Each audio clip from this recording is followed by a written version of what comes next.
Hi, everybody. Coach Cindy Lewis Caballero and Coach Sandie Orlando here from CL Performance Training. We wanted to talk to you for a little bit today about training camps and what to think about when you're preparing to go to one. First of all, we have a training camp that we are putting on June 9th to 11 in Collingwood. So 2-day training camp, lots of volume, lots of fun. You can check out our website, www.clperformancetraining.com. Click on the camps and clinics tab on the menu, and you'll be able to read all about what we've got going on there. But it's important to note that we do have a multi-sport camp where we're doing lots of cycling and running, and we do have a running only option as well. So if you're not a triathlete and you want to be a runner and come out and get lots of mileage and accessory work, you're welcome to come. We'd love to have you take a look at that camps and clinics link, and that'll tell you what we plan to do for the weekend. It's going to be a great weekend with lots of focus on tackling hills, if that's something that you're not used to, and some skills, bike handling skills, nutrition and recovery, strength and mobility. There's a whole itinerary on there, so you can check out what's going to be going on in addition to running and cycling. One of the things that we wanted to talk about was just what to do to prepare for going to a camp, aside from building your mileage right now, and so that you're fit enough when you get there and you're not the one holding the group behind. But also make sure that your shoes are fresh. You're not all worn out with your shoes. Make sure that your bike fit is fitted for you for what you're doing this year. You might need to change it if you're going from a shorter distance event to a longer distance event. Your setup is important. And you'll have a chance to sort of check that out as well when you're doing some of those rides.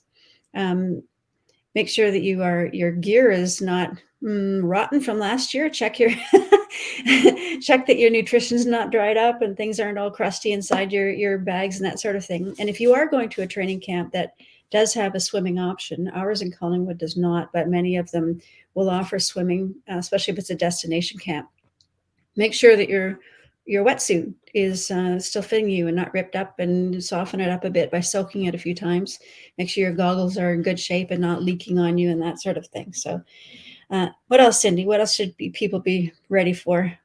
Yeah, and then make sure your body's ready. So if you have any niggling injuries, you don't want to go into a training camp with that and wondering if it's going to be okay. Remember that a training camp is a big weekend of training, typically a whole lot bigger than your typical training weekend would be.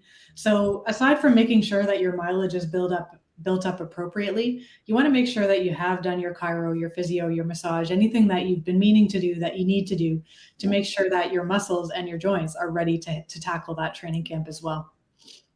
Yeah. So that getting ready to go just before, make sure that you've been paying attention to your diet and you've got good nutrition, you're well hydrated, you've been sleeping well, because your body's going to be treated like going to a race in some ways. You want to make sure that you are prepared physically as well as with all of your gear.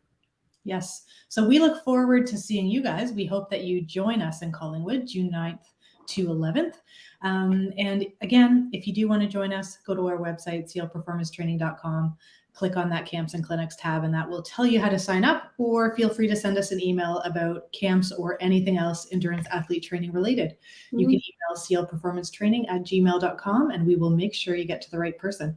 Right. Have a good day, everyone. Happy training, and you will hear from us again soon.